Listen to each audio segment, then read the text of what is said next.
Cuando desperté, me sentía vacía. No sentía a mi hijo. No estaba. Lo habían matado a pesar de mis súplicas y peticiones. Al rato me sacaron un trapo enorme de mi vagina, empapado en sangre, y yo ya no sentía ni padecía. Solo quería irme de allí, alejarme. Me sentía sucia, una mala persona. Salí de allí a las 2 horas con un papel donde decía las cosas que no se debían hacer después de abortar. No te daban un papel diciéndote cómo te vas a sentir después de hacerlo, que es una muerte en vida. Mi pareja me abandonó. Mi familia empezó a tratarme bien después del aborto. Yo sola estaba en mi cama de mi habitación, como ausente, sin querer saber de nada ni de nadie. Pensaba en mi hijo ya muerto. Perdí 15 kilos. Empecé a beber. No hay día que no llore la muerte de mi hijo. Tengo relaciones por tener, no puedo ver embarazadas. Y creo que todo el mundo sabe lo que hice. Y ve una asesina en mí. Tomo antidepresivos y estoy acudiendo a atención psiquiátrica en ABA. Y si no fuera por eso, me habría quitado la vida. Ya para mí la vida se terminó cuando maté a mi hijo.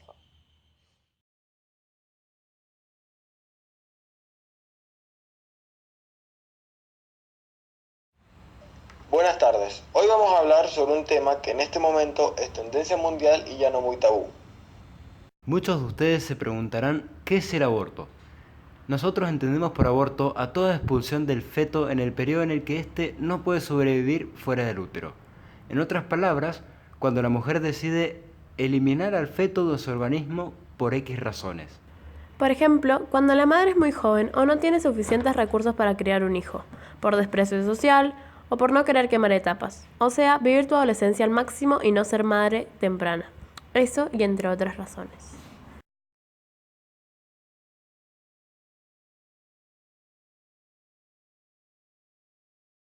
Bien. Generalmente, ¿por qué las mujeres vienen a consultarte sobre el aborto? O sea, ¿qué razones tienen para realizarse el aborto? Creo que las que vienen más frecuentemente son las chicas más jovencitas que tienen miedo de decírselo a la familia. Sí, creo que esas son las que vienen con más frecuencia, en general.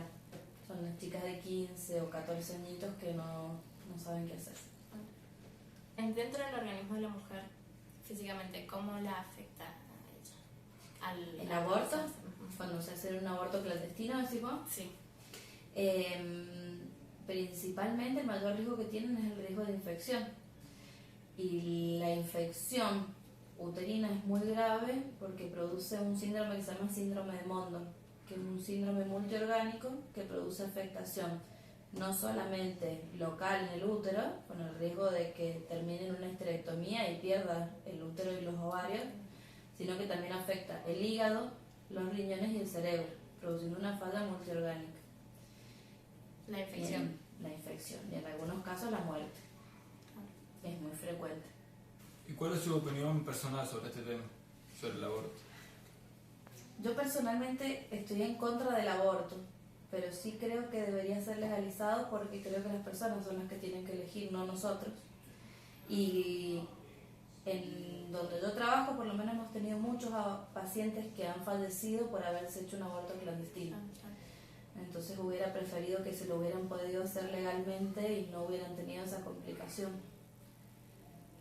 No creo que se aumente la tasa de aborto porque sea legal. Yo creo que nadie en el mundo quiere hacerse un aborto. Ninguna mujer preferiría embarazarse y tener un aborto a no embarazarse. Claro. Creo, puedo estar equivocada, pero...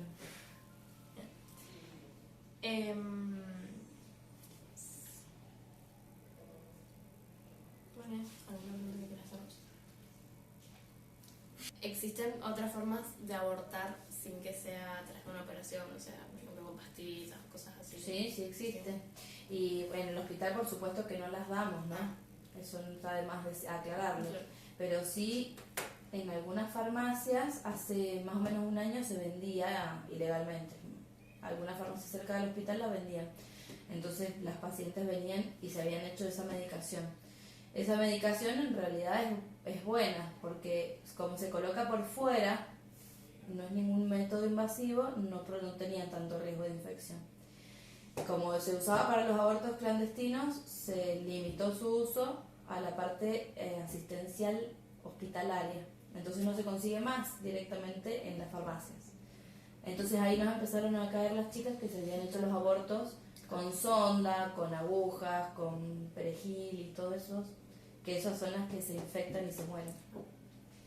Entonces, bueno, estamos en lo mismo, ¿sí? Mientras menos acceso tienen al aborto, más riesgo de que se mueran.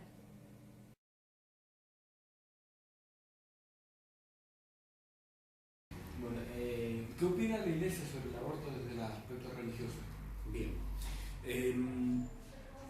A ver, claramente la Iglesia se manifiesta en contra del aborto, lo ha hecho siempre, desde un aspecto religioso que está basado también en una verdad, digamos, biológica, podríamos decirlo, ¿no?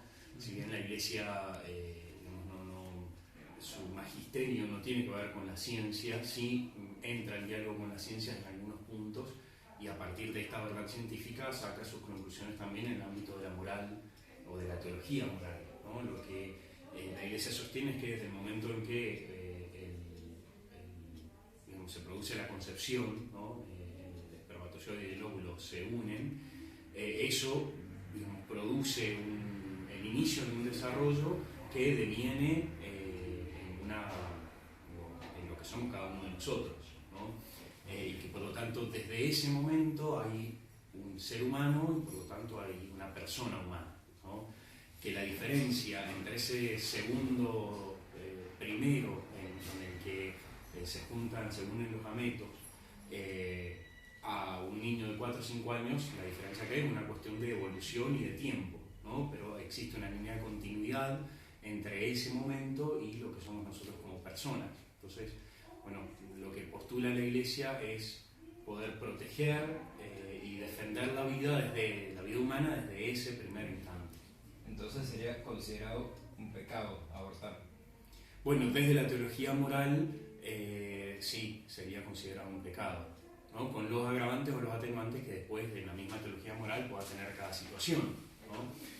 Bueno, ahí para el qué es pecado en cuanto a materia, los tenemos más o menos, podemos hacer la listita, ¿no? Después subjetivamente en cada persona cómo se configura la responsabilidad, la conciencia, la libertad ante el pecado, es un tema mucho más complejo y distinto, ¿no? Entonces, no todos los abortos son exactamente iguales, ni de la misma forma, ni implican la misma responsabilidad para cada persona. Pero bueno, allí hay que ver cada caso, cómo la persona se para frente a esta situación.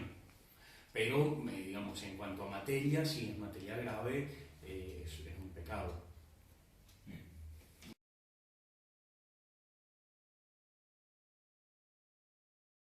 Contarnos cómo empezó todo. Yo tuve 2 embarazos, el primero lo aborté y el segundo tuve... Yo fui totalmente borracha a la entrevista, o sea, al lugar, eso. Y después me enteré de que yo tenía por ley que enterarme de todo el post-aborto. Y no me lo dijeron.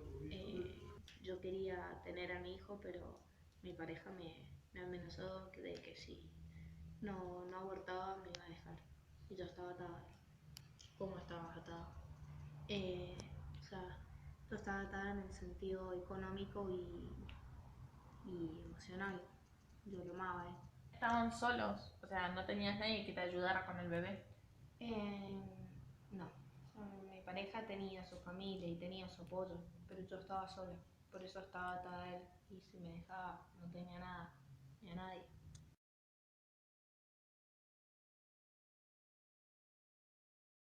¿A favor o en contra del aborto? En realidad estoy a favor de la decisión de las mujeres. Ese es de mi punto de vista. Yo soy madre, así que el tema del aborto a mí me toca un poquito más sensible. Ahí te llamo. No me gustaría decidir sobre la vida de otra persona, pero eso, cada uno decide sobre su cuerpo. Yo en realidad estoy a favor del cuerpo de propia, la voluntad de la mujer y más que todo por las violaciones, por ese tema. Que pueda decidir libremente. Muchas gracias. De nada.